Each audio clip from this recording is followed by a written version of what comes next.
बच्चों, आज हम आपकी 13 वर्कशीट करने जा रहे हैं और जिसमें हमें थोड़ा सा बताना है टर्मिनेटिंग और नॉन टर्मिनेटिंग के बारे में। इसकी मैंने एक फुल वीडियो बना रखी है जिसका लिंक डिस्क्रिप्शन में दिया हुआ है। अगर आप इसके बारे में डीपली जानना चाहते हैं तो उस वीडियो को आप ज़रूर देखिएगा। मैं यहाँ पर थोड़ा सा आपको ओवरव्यू दे देता हूँ कि कैसे आप पता कर सकते हैं कि वो टर्मिनेटिंग है या नॉन टर्मिनेटिंग। तो मैं आपको बता दूँ, जब अगर अपोन वाली वैल्यू यानी कि ये, ठीक है, हर, जिसे हम डिनोमिनेटर कहते हैं, अगर वो 2 के फैक्टर्स में आती है, जैसे 2 के पावर 3 बैठ रहा है, ठीक है, तो अगर ओनली 2 आ रहा है तो वो टर्मिनेट है। और अगर उसके अलावा कोई और आ रहा है, 2 भी आ रहा है और उसके साथ और कुछ भी आ रहा है, तो वो नॉन टर्मिनेटिंग में काउंट होता है। ठीक है जी। तो यहाँ पर देखा हमने, इसके नीचे 8 है, तो इसका मतलब ये टर्मिनेटिंग है। तो ये क्या है, ये 3 है जी, इसमें तो 2 आ ही नहीं रहा है, तो इसका मतलब ये किस में काउंट होगा, ये काउंट होगा नॉन टर्मिनेटिंग में। देखो बिना डिवाइड करे बता रहा हूँ आपको, क्योंकि 1 मार्क्स के क्वेश्चन आने वाले हैं, MCQ में झट से आंसर देना है, तो आप देखते ही आंसर देंगे, वहाँ डिवाइड नहीं करेंगे आप। तो यहाँ देखिए अपोन में 2 है, टर्मिनेटिंग है, 7 है, नॉन टर्मिनेटिंग है। अब यहाँ पर खास बात, एक तो मैंने 2 के बारे में बताया और एक होती है वैल्यू 5।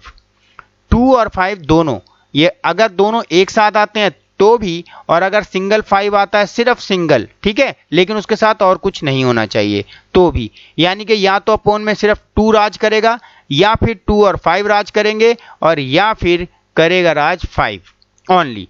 यानी कि अगर 2 और 5 एक साथ आ जाए और उसके साथ और कुछ भी दिया हो तो भी वो टर्मिनेटिंग ही होता है, ठीक है, लेकिन ये अकेले होने चाहिए तो वो टर्मिनेटिंग है। जैसे इसमें अकेला क्या है बेटा, 2 ही आएगा, तो ये टर्मिनेटिंग है। ये क्या है, नॉन टर्मिनेटिंग है। ये क्या है, टर्मिनेटिंग है, और ये नॉन टर्मिनेटिंग है। अब हम यहाँ देखते हैं, इसमें 5 अकेला राज कर रहा है, 5 × 5 25 होता है, तो इसका मतलब ये भी क्या है, ये भी है टर्मिनेटिंग। अब इसे देख लेते हैं, इसमें 11 है, इसमें ना तो 2 आया ना 5 आया, ना दोनों एक साथ आए, तो इसीलिए हम बोल सकते हैं ये नॉन टर्मिनेटिंग है। लेकिन भैया आपको तो आंसर चाहिए, एग्जाम तो नहीं है अभी, फिलहाल तो आपको आंसर लिख के दिखाने हैं। तो टर्मिनेटिंग में अगर आप इसको डिवाइड करेंगे, भैया डिवाइड तो अब आपको आता ही होगा, और डिवाइड करके आ जाएगा 0.625, यहाँ पॉइंट है, ठीक है। और अगले की अगर आप वैल्यू देखेंगे तो उसमें आएगा आपका, देखो रिपीटिंग होगा। रिपीट का मतलब 3 की पावर, ये बार लगा दिए, बार का मतलब है रिपीटिंग, मीन्स इसको ऐसे लिखा जाएगा 2.333। तो इसका मतलब क्या करेंगे हम लोग, बार बार तो नहीं लिखेंगे, इसीलिए हम इसको ऐसे लिख देते हैं 3 पर बार, ठीक है जी। अब ऐसे इसे डिवाइड करेंगे तो इसकी वैल्यू तो हम काट भी सकते हैं, 2 3 जा और 2 5 जा, यही आने वाला है। और अगले वाले को देखने वाली बात है कि वो थोड़ी सी बड़ी वैल्यू आएगी, 2.428571, और उसके बाद ये रिपीट चालू हो जाएगा, यानी कि 42। तो हम लोग आंसर में क्या लिखेंगे, ये भी लिखेंगे, और उसके बाद अगली लाइन में लिखेंगे 2.428571, क्योंकि 4 देखो रिपीट हो रहा है, 4 के बाद वो लाइन फिर दोबारा आ जाएगी, इसीलिए यहीं पर हम लगा देंगे इस पे बार। क्लियर हो गया जी। अब आप इसे सीखेंगे, इसकी वैल्यू क्या आएगी, अगर मैं इसको इससे डिवाइड करूं तो इसकी आ रही है 4.44, ठीक है जी। अब हम इससे अगले वाले पे चलते हैं और इसको भी देखेंगे डिवाइड करने पर, तो थोड़ा सा बड़ा आ सकता है, 120.09 बार बार आ रहा है, इसलिए रिपीट करेंगे, ठीक है। तो इसका मतलब आपके आंसर मैंने लिख दिए हैं। अब चलते हैं आपके नेक्स्ट क्वेश्चन पे। मैंने कहा डीप स्टडी के लिए आपको मेरी बाकी सारी वीडियो देखनी पड़ेंगी, उसे आप जरूर देखना मत भूलिएगा। तो देखिए बच्चों, अगर हम इसे P/Q की फॉर्म में लाना चाहते हैं तो कैसे करते हैं, पहले हम लेट कर लेते हैं। क्या लेट करते हैं, x की वैल्यू क्या है, 0.5 बार था ना इस पर, तो हम इसे कैसे लिखेंगे, अभी मैंने आप पर समझाया कि बार बार बार, भैया बार बार ले लो, ठीक है। आप देखना पॉइंट के बाद कितने डिजिट हैं जो रिपीट हो रहे हैं, तो सिंगल डिजिट 5 ही तो है जो बार बार रिपीट होता है, जो बार बार रिपीट हो रहा है। इसका मतलब ये हुआ, अगर सिंगल डिजिट है तो 10 से मल्टीप्लाई करना है, और अगर डबल डिजिट है तो 100 से मल्टीप्लाई करना है। डबल मतलब अगर ये वैल्यू ऐसे होती 545454, तो आप 100 से मल्टीप्लाई करेंगे, ठीक है। लेकिन अगर 3 वैल्यू होती 123 123 123, तो इसका मतलब आप कितने से मल्टीप्लाई करते, 1000 से, यानी कि उतनी जीरो आपने बढ़ाते जाना है। और अब हम क्या कर रहे हैं जी, मल्टीप्लाई बाय किससे, मल्टीप्लाई बाय 10 बोथ साइड। तो बोथ साइड यानी कि दोनों पक्षों में 10 से गुणा करने पर। चलो जी कर देते हैं। तो 10 से इंटू करेंगे तो ये 10x आएगा, इधर इंटू करेंगे आप तो कितना आएगा 5.555। देखो इनके डिजिट कम नहीं होंगे, कहीं आप सोच रहे हैं तो चलते ही जाएंगे। तो एक 5 हमारा जो है जब 10 से मल्टीप्लाई करेंगे तो लास्ट में 0 आएगी, इसीलिए ये 5 इधर आ जाता है। अब हम क्या करें जी, अब हम करते हैं इन्हें सब्ट्रैक्ट। क्या करेंगे हम, सब्ट्रैक्ट यानी कि माइनस। किस में से, सेकंड इक्वेशन। अब सेकंड कौन सी है, ये रही जी हमारी सेकंड। तो फर्स्ट क्या थी, ये हम मान लेते हैं फर्स्ट। तो सेकंड इक्वेशन में से फर्स्ट को सब्ट्रैक्ट करते हैं। सब्ट्रैक्ट मतलब 10x में से 1x लेस कर दो, क्या बचेगा 9x। और इधर आप क्या करोगे, ये 5 5 5 तो सब्ट्रैक्ट करने पे सब खत्म हो गए। और उसके बाद 5 में से 0 गया तो 5 बचा और x की वैल्यू आ गई है आपकी 5/9। यही आपका आंसर। इसी तरीके से करते हैं इन क्वेश्चंस को जिसमें हमें डेसिमल वाली चीज को किस में कन्वर्ट करना है, p/q, और वो भी रिपीटेड वैल्यू को।